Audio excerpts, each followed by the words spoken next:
Hello, my fellow Patreon patrons. This reaction is just for you and nobody else. If you're a Beatles fan, you didn't just like their music, you love their interviews.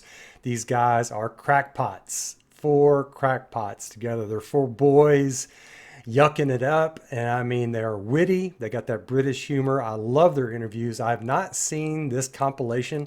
I've probably seen a few of these little snippets, but evidently this is a 10-minute compilation of their humor in interviews, probably mostly in America, since they spent most of their time over here when they were being interviewed, or actually when they were singing. So I'm really looking forward to this. I'll probably stop every once in a while and comment, but mostly I just want to enjoy these guys. Oh my God. So yeah, I hope you love their interviews as much as I do. So let's just have some fun. And also, I love how they make fun of the reporters also, because I mean they just ask the stupidest stuff, especially early in their career. But anyway, here we go. Which one are you? Eric? He just said, "Which one are you?" And John Lennon says, "Eric." Let's watch that again. Which one are you? Eric? Not for me, it's for Paul. I'm doing a Eric, here is the American public. I'm John. You're John. Yeah, Joe. Yes, well, John, here is... I'm John. You're John. Yes. After he just told him he's Eric. I mean, God, just the insouciance on these guys. The American public, 40 million American viewers. Only looks like one man to me. Staring you right in the face. Ask the cameraman. He said you had unresolved leading tones, false modal frame, Look at the look on McCartney's face. ending up as a plain diatonic. What would you say to that? Well, we're going to see a doctor about that. In a recent article, Time magazine put down pop music, and they referred to Day Tripper as being about a prostitute, and Norwegian Wood as being about a lesbian. Oh my God, the early reporters, I mean, they were so uptight. I mean, these guys came out of nowhere. They didn't even know how to handle them.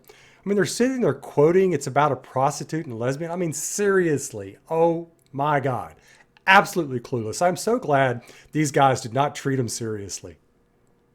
I just wanted to know what your intent was when you wrote it, and what your feeling is about the Time magazine criticism of the music that is being written today. We were just trying to write songs about prostitutes and lesbians, that's all. What kind of girl Perfect. do you prefer? My wife. Your wife. What kind of girl is she? She's a nice girl. What kind of girl do you like? John's wife. Such a plan. Nobody likes a smart aleck. But the Beatle movement's going over there. Nobody likes a smart aleck, John says. The quintessential smart aleck. But the Beatle movement's going over there. Yeah, Is it? you can even be a Beatle booster, folks. Yeah, 50 I must cents. tell you, by the way, that Detroit University have got to stamp out the Beatle movement. No. Yeah, We've we've got heard to about, stamp you've heard out about that. Detroit. They think your haircuts are un-American. Well, it was very observant of them, because we aren't American. True. True. But did Perfect. Electric Tour put you off making a film completely yourself? Yeah, we're only ever going to be cartoons forever now, because they really put us off those. It's a new career Those piece. no good damn critics. You know what I like about these guys? Every single one of them is funny. They're wit. Each one is different, but they're all witty as hell. Just amazing. Well, when we said you'd just written it, have you in fact just done it? You did it a long time ago. It's been a long time. How long? About 40 years or so, I think. Come off it. How long ago did you No, write it's a it? couple of years, you know. Some of it's old, some of it's new, something borrowed, something brown. Okay, what's your favorite song? Like Christmas. Yeah, and God Rule the Wencel's Kingdom. I like another one of my favorites. Did you say White Christmas? Yeah. Good song. Not in rock and roll. Christmas. Oh, yeah, it is, yeah. Yeah, it is. You've heard it. God bless you, Mom. Thank you, Dad. That's rock and roll. I mean, it's not rock and roll, what is? Welcome to a young author from Liverpool. In fact, you are the first author from Liverpool I've ever seen. Great. But your first book sold in 350,000 copies and came out this year. Is that right? That's right. That's right. And tell me... It came out this year. Is that right? Yes, that's right. You brought 3 of your friends. Could you please introduce Yes, them? there's George Parasol, Ringo Stone, and Paul McCharmley. And did they have anything to do with your book? Did they help you or did they hinder you in any way? Hinder? No, they typed it out for me. That's right. I mean, they can spell and you... Oh, they spell very greatly. That's nice. By the way, Very I read great. a review about it in Times Literary Supplement, and then I read the book. And then I wonder, are you influenced by Thurber or James Joyce? None of them. None James of them? Stewart. No. James Stewart? James Stewart and I Betty see. Grable. Yeah. Well, anyhow, I'm quite sure that our Swedish viewers would like to hear you read one of your poems. Right. Good. Good job, Nigel. Yeah? Half he goes, I met his sight, our little hairy friend. Half upon the lamppost bright. It's all like that. Half in round the bend. Look. Is that better? Look. Ja, vad John Lennon säger och vad hans kompisar säger, det må de som kan liverpoolska. About a year and a half ago, there were quotes on the wire about your discussion of LSD and some other things, narcotics. Yes, it seemed to me from what I read that you had endorsed it and condemned it. we were manufacturing it. What's the story? No, the business went bump. We were manufacturing it. Oh my God, I just love how they don't take these bastards seriously. Ringo, do you have any political affiliations at all? No, he doesn't even smoke. I don't even smoke. Do you think this is going to be a controversial tour like the Philippines was? Oh, no. No, it's going to be fine. What makes you say that, Paul? Oh, it'll be fine. You watch. Yeah, great. Paul, I don't know whether you know, but Mr. Edward Heath, the Lord Privy Seal, has said that he couldn't distinguish the other night what you were saying as Queen's English. Are you going to lose some of your Liverpool dialect for the Royal Show? No, we don't all speak like the BBC. We don't all speak like that, do we? Fine, come up north. Well, with that, all I can do, lads, is to wish you lots and lots of luck at Royal Thank Show. you very much. Thank you. Thanks a so lot. much. Jolly good. Cheerio. For the name Beatles, and what does it really mean? John thought of the name Beatles, and he'll tell you about it now. It means Beatles, doesn't it? You know, that's just a name. You know, like shoe. Means shoe. The shoes. You see, we could have been called the shoes for all you know. John and Paul let a reporter into the house they were renting, sat down at the piano and answered questions about their relationship, in particular, how they approached songwriting. We normally approach it on the M1. And sort of come up, turn past London, and when we get to Scarborough, we feel we're there, as they say. Well, I guess I asked for it. No, we just... I just love how these guys, I mean, I had a group of guys I hung around with, and there were 4 of us, like the Beatles, when I was about 19 and 20.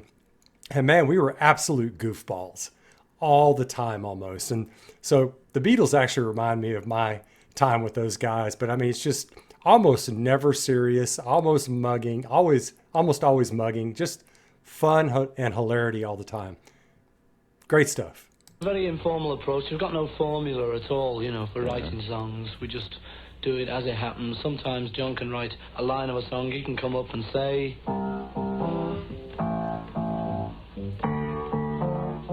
Things like that. He could say that. He could just say that. He could just say that to me, and I could say, "No, John." And often I disagree with Paul and say,